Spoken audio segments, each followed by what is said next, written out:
And the race is on. Papi's Diamond from the outside, all out. Conqueror, Al Bimbo.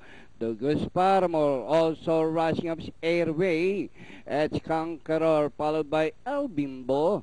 And on the outside, Douglas Paramore all out. Papi's Diamond is racing fifth by Darrell. Airway second last, and entry number 4. Yes!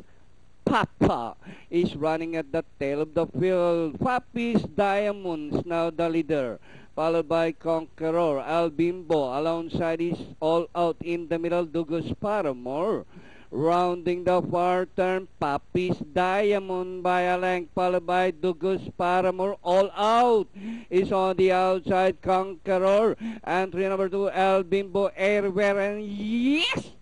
Papa is still running at the tail of the field, but this time, third last, as they race the final corner. All out, Papi's Diamond, Danori inside, Douglas Paramore, and Conqueror Danori inside. Yes, Papa on the outside.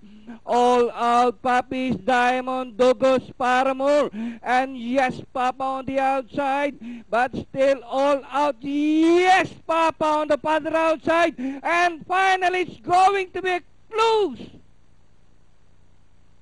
Yes, Papa, and all out.